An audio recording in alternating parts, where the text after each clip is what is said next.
Uma pesquisa da Apex Futura dá o Flávio Bolsonaro pela primeira vez ganhando do Lula no segundo turno nas eleições de 2026, tá? Isso é muito relevante, eu vou explicar para vocês, principalmente pela trajetória de aumento, tá? O Flávio Bolsonaro, na última pesquisa deles, estava atrás do Lula e agora está à frente do Lula, tá aqui, ó, Flávio Bolsonaro 48,1%, Lula 41,9, ganhando com uma folga considerável, 6 pontos percentuais aqui. Isso chama muita atenção, cara. Aqui está a pesquisa toda, a gente vai ver aqui a pesquisa toda, mas o ponto central é esse, tá? É preciso lembrar que a metodologia da Futura é por ligação telefônica. E esse tipo de coisa tende a favorecer o pessoal mais engajado na eleição, tá? Por quê? Porque a pessoa que não está engajada na eleição, que não preocupa com a eleição, meio que não quer perder tempo respondendo pergunta no telefone, não atende o telefone, ou fecha ou desliga a ligação, e aí você acaba tendo mais votos de pessoas mais engajadas. E vocês sabem, a direita é mais engajada que a esquerda. Por isso que pesquisas como a Futura, Apex e algumas outras similares acabam tendo um resultado que parece favorecer mais a direita do que a Quaest e coisa e tal. A Quaest também é porque faz aquele negócio de dar uma ajudazinha pro Lula também lá na metodologia, né? A gente sabe como é que funciona isso. Mas, de qualquer forma, é impressionante o crescimento do Flávio Bolsonaro nesse caso. Vamos entender essa situação aqui e vamos falar um pouco também sobre a organização do Flávio Bolsonaro na campanha dele. Ele vai colocar o Rogério Marinho, do Rio Grande do Norte, como coordenador da campanha dele, é uma posição importante. O Rogério Marinho estava cotado para ser governador do Rio Grande do Norte, ia ganhar com muita folga lá no Rio Grande do Norte. No entanto, ele vai ser o coordenador do Flávio Bolsonaro. Uma coisa curiosa, porque parece que ninguém quer assumir o Rio Grande do Norte, né? A Fátima Bezerra pediu renúncia lá e o vice não quer assumir também, e o presidente da Câmara não quer assumir também. Rapaz, o que está acontecendo? Qual o tamanho do buraco que o PT está deixando no Rio Grande do Norte, né? Eu sou Peter Turguniev, esse é o canal Ancapso e essas notícias foram sugeridas por O Vasco Perde para Janja, sugerido pela Esquerda Desesperada e várias outras pessoas. Obrigado aí ao pessoal que sugeriu notícias lá no nosso site, no visãolibertaria.com, e obrigado a você que está assistindo o nosso vídeo. Se você gosta do nosso conteúdo, por favor, deixe o seu like, se inscreva aqui no canal, né? Então tá aqui, ó. Flávio Bolsonaro vence no segundo turno contra Lula, diz pesquisa. Primeira pesquisa que a gente vê aqui uma folga do Bolsonaro muito grande, 6,2 pontos percentuais em relação ao atual presidente, tá? Bom, a pesquisa toda tá aqui, mas tem aqui, faz pesquisa de primeiro turno. Não é pesquisa de primeiro turno, de novo, vocês sabem, eu sou cético com relação a isso. Acho uma besteira, no final das contas não quer dizer nada, a gente não sabe quem são os candidatos ainda. Dependendo de quem você coloque como candidato, você vai tirar voto de um, vai tirar voto do outro. Então não tem como saber exatamente como é que vai ser isso daqui, né? Mas no segundo turno, por sua vez, a coisa faz sentido aqui. Ó. Intenções de voto para presidente no segundo turno. Então, tudo leva a crer, se você vê os resultados do primeiro turno, que deve ir mesmo o Lula e o Flávio Bolsonaro para o segundo turno. É tudo que tem a ver aqui, né? E no segundo turno, o Lula perde para o Flávio, que ao contrário da pesquisa Quaest, da pesquisa Atlas Intel e de outros que a gente viu, ele não está nem na margem de erro, está nem empate técnico com o número na frente. Não, aqui o Flávio Bolsonaro ganha com folga do Lula, fora da margem de erro, né? O Tarcísio também ganha fora da margem de erro, mas ganha mais apertado aqui, ó, já está quase na margem de erro. O Ratinho Júnior, o Ronaldo Caiado, eles ainda ganham do Lula, mas dentro da margem de erro. Então é empate técnico, né? Eu faço questão de ressaltar isso, porque quando tem as pesquisas a favor do Lula, fala só que o Lula ganha tudo. Lula ganha tudo. Não, quando o Lula está na margem de erro. A última pesquisa que deu lá o Lula e o Flávio Bolsonaro, eles estão empatados, tecnicamente empatados. Numericamente o Lula está à frente, é verdade, mas na margem de erro, os dois estão empatados, né? Então aqui, essa situação aqui com o Ratinho e com o Caiado. Já com os outros, o Lula fica na frente. Então se for o Lula contra o Zema, por exemplo, ou o Lula contra o Eduardo Leite, com o Zema ainda é empate técnico, mas com o Lula à frente e com o Eduardo Leite, o Lula fica na frente mesmo com a margem de erro e coisa e tal, né? Eles também fizeram uma pesquisa aqui que eu achei estranha, eu não entendi muito bem por que eles fizeram essa pesquisa, mas eles consideraram a possibilidade do Flávio Bolsonaro disputando com o Tarcísio no segundo turno.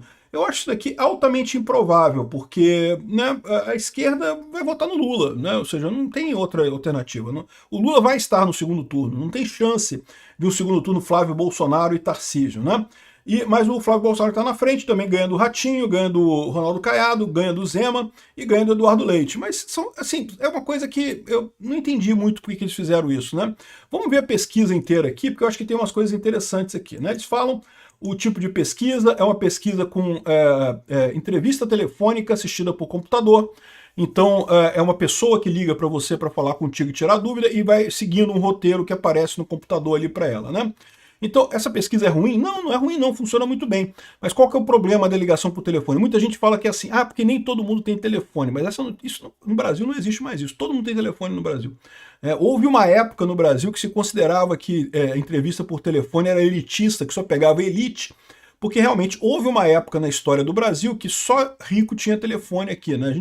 Vocês mais jovens não pegaram essa época. Eu peguei essa época. Eu lembro quando eu vendi um carro para comprar uma linha telefônica numa época aí, uma coisa absurda que era aqui no Brasil. Mas enfim, só que não é isso. O problema é que é chato você falar no telefone. E daí, as únicas pessoas que topam responder pesquisa por telefone são as pessoas que estão engajadas politicamente, o pessoal que está interessado com política, que quer fazer a sua opinião valer no final das contas. Elas estão dispostas a perder uns minutinhos ali respondendo coisa no telefone para fazer a sua voz ser ouvida, né? Então, só que isso acaba gerando um desvio nos dados, acaba favorecendo mais a direita, porque como todo mundo sabe, a direita é mais engajada que a esquerda. A esquerda é composta por um monte de gente que cai no papo da Globo, mas que na verdade não está preocupado muito com política, não está interessado em nada. Se parasse para pensar, perceberia a roubada que é votar no Lula, né? Enfim. Aí tem aqui a avaliação do Lula, tá ruim pra caramba, né? A avaliação dele, 48 desaprovando, 33 aprovando o Lula. Aqui também aprova ou desaprova o presidente também, 53, 43, muito pior do que as outras pesquisas, né? E você vê aqui avaliação de governador. Os governadores, ao contrário, parece que estão bem, tá? Os governadores têm aprovação melhor do que desaprovação, né? E aqui, ó, esse gráfico aqui eu acho que é o mais importante, tá? Porque na última pesquisa da Apex Futura, que foi feita em dezembro de 2025, há 30 dias atrás, o Lula estava na frente aqui, ó, olha só. O Lula estava na frente. Mesmo com todo esse desvio mais para tendência, mais para a direita e coisa e tal, o Lula estava na frente na última pesquisa. E você vê aqui o crescimento do Flávio Bolsonaro significativo, que agora está bem na frente do Lula aqui nessa pesquisa, né? E eu suspeito que o Flávio Bolsonaro ainda vai crescer mais, tá? À medida que o pessoal for conhecendo o Flávio Bolsonaro fala bem, o Flávio Bolsonaro tem posições mais moderadas que o Bolsonaro. Eu tenho certeza que o Flávio Bolsonaro vai agradar o eleitor brasileiro. Então, essa situação aqui, isso aqui tende a aumentar essa coisa. E, inclusive, nas pesquisas favoráveis à esquerda, da Quaest, da Datafolha, que também tem esses desvios para a esquerda, mesmo lá você vê o Flávio crescendo. Ou seja, uma coisa é inegável, o Flávio está crescendo nas pesquisas, tá? E está crescendo muito, né? Repara que ele subiu aqui de 41,6 para 48 e ainda tirou mais um ponto do Lula aqui, ou seja, mais uma vez teve um aumento aqui, tirou quase 10 pontos aqui de diferença do Lula aqui, o que é significativo, né? O Tarcísio também continua bem aqui. E aí tem os outros presidentes aqui, mas eu acho que é besteira ficar vendo esses outros presidentes, porque os outros candidatos, né? Porque vai ser o Flávio mesmo, não tem mais o que dizer, né? E com relação à rejeição, né? Eles colocaram aqui a rejeição do Flávio Bolsonaro, que é 43, alguma coisa aqui, que é muito menor que a do Lula. A do Lula é a maior de todas, 51% de rejeição. Então isso aqui é ótimo para o Flávio Bolsonaro. É verdade, os outros candidatos tinham rejeição menor, inclusive o Tarcísio tinha rejeição muito menor. Não tenha dúvida, é um problema, é mais fácil você eleger alguém com rejeição menor, mas o Flávio não está ruim não, o Flávio está bem abaixo aqui do resto do pessoal, então assim, a chance é muito boa nessa história, né? Outra coisa impressionante nessa pesquisa aqui, bem interessante mesmo, é a questão da Lava Jato. Fizeram perguntas sobre a Lava Jato, né? E o que acontece nesse caso? Com essa coisa toda do Banco Master, essa eleição tende a ser focada em corrupção. Olha que coisa, né? Os dois temas que estão mais em voga para 2026 é a segurança pública e corrupção. São dois temas que o Lula é muito ruim e que o Flávio Bolsonaro pode acrescentar bastante, né?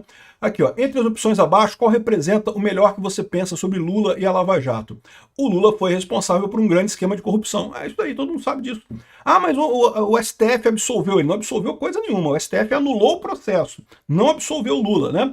E mesmo dessa forma, né, você pode dizer, não pode dizer que ele é culpado da corrupção. Pô, peraí, olha as provas todas lá. Eu posso fazer o meu juízo particular de valor e dizer que o Lula foi corrupto mesmo. Eu acho que tem prova mais do que o suficiente para dizer que o Lula foi corrupto, né?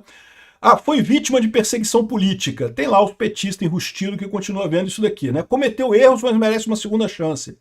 Enfim, tá o pessoal aqui com 12% também.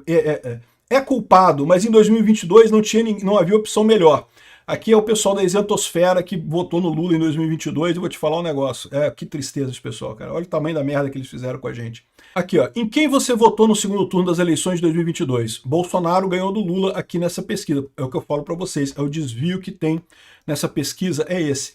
Como eles só pegam as pessoas que são engajadas politicamente, o pessoal que topa ficar ali no telefone falando com a pessoa para responder a pergunta, eles acabam pegando mais gente da direita do que da esquerda. Aqui, né? Na pesquisa deles, o Bolsonaro ganhou, né? Mas você pode perguntar, fazer a seguinte questão, olha só, o desvio total aqui, ó, foi de 5 pontos, tá vendo? 47,6, 42,6, né? 5 pontos, coisa e tal, ou seja, é exatamente menos do que deu aqui favorável ao Flávio Bolsonaro nesse caso aqui. Então, mesmo considerando esse eventual desvio dessa pesquisa aqui no caso do Flávio Bolsonaro, ele estaria, no mínimo, empatado com o Lula, provavelmente à frente do Lula nessa história. Olha só, tem essa notícia positiva também, né? Bom, o Flávio Bolsonaro ele está focando no Nordeste e decidiu focar no Nordeste e escalou como o ex-ministro o Rogério Marinho como coordenador de campanha. Isso é uma ótima decisão dele. Eu só fico com pena porque o Rogério Marinho tinha a possibilidade de ser governador do Rio Grande do Norte. E sendo candidato a governador no Rio Grande do Norte para apoiar o Flávio Bolsonaro, ele daria uma grande quantidade de votos lá. O Rio Grande do Norte é um estado significativo lá do Nordeste, é importante, coisa e tal.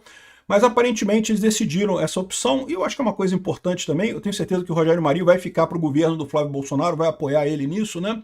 E aí me chamou a atenção uma coisa, né? Porque o Rogério Marinho, ele praticamente ganharia o Rio Grande do Norte. Ele está muito bem nas pesquisas lá para ganhar, né? A Fátima Bezerra é a atual governadora do Rio Grande do Norte. Vocês sabem, a Fátima Bezerra, do consórcio Nordeste, daquele negócio de escândalo de corrupção, ela quebrou o Rio Grande do Norte completamente, né? Aí o que acontece? Ela decidiu sair do governo, né? Ela tem que sair até o final, até abril, né? Acho que é 8 de abril a data final, para poder candidatar ao Senado lá no Rio Grande do Norte, né? Só que o vice dela não quer assumir, não. O vice dela não quer também, não. Por quê? Porque o vice está sabendo o tamanho da merda que ela está deixando econômica lá no Rio Grande do Norte, ele não quer ficar com um pepino na mão nesse final de ano, né? Aí, ou seja, o vice já falou que vai renunciar. Ele vai renunciar também. Então, a Fátima e o vice renunciando deveria assumir o presidente da Câmara, né? Que é o presidente da Assembleia Legislativa do Rio Grande do Norte, né? Só que o cara não quer também, não. Aqui, o tal do Ezequiel, que é o atual presidente da Câmara, da Assembleia Legislativa do Rio Grande do Norte, ele não quer assumir aqui. Ó. O deputado estadual Ezequiel Ferreira tem a obrigação constitucional de assumir o governo do estado interinamente caso se confirmem as renúncias da governadora e do vice em abril, né? Mas veja, nesse caso, o presidente da Câmara, ele assume, o presidente da Assembleia, ele assume para convocar eleições indiretas, tá? Não é para assumir definitivamente a coisa, não. Ele assume para convocar eleições. De qualquer forma, estou dizendo que ele é obrigado a isso, a não ser que ele renuncie à presidência da Assembleia Legislativa. Então ele pode renunciar à presidência da Assembleia Legislativa se ele não quiser assumir o cargo de governador interino, né? Aqui, Ezequiel teria que renunciar à presidência da Assembleia. Mas que diabo é isso? Como é que esse governo do Rio Grande do Norte está tão ruim que a governadora renunciou, o vice não quer assumir, o cara da presidente da Câmara não quer assumir, e o candidato de oposição, que tinha tudo para ganhar, também não quer saber desse negócio, não. Olha, pessoal do Rio Grande do Norte, vocês estão ferrados, hein? Vou enganar vocês, não, né? Tem alguma coisa muito podre nesse governo aí, porque o pessoal gosta, cara. Mesmo o governo quebrado dá dinheiro pra caralho. Não sei se vocês sabem, tá? Mesmo o governo quebrado. Aqui no Rio de Janeiro, por exemplo, o pessoal fica chorando que o Rio de Janeiro tá quebrado, não tem dinheiro pra nada, e não sei o que lá. Mas todo mundo quer, meu amigo, porque dá dinheiro pra caramba. O pessoal consegue sugar uma grana ferrada desse negócio, né? Mas lá no Rio Grande do Norte eu imagino que seja a mesma coisa. Tá quebrado o governo, mas o pessoal consegue tirar um dinheiro. Para estar tão quebrado a ponto de nem isso o pessoal querer, meu amigo, deve ter alguma coisa muito errada com o Rio Grande do Norte. Eu espero que vocês melhorem. Obrigado por assistir nosso vídeo até o final. Tem alguns links para você nos ajudar aí na tela e também na descrição desse vídeo. Contribua com o nosso projeto.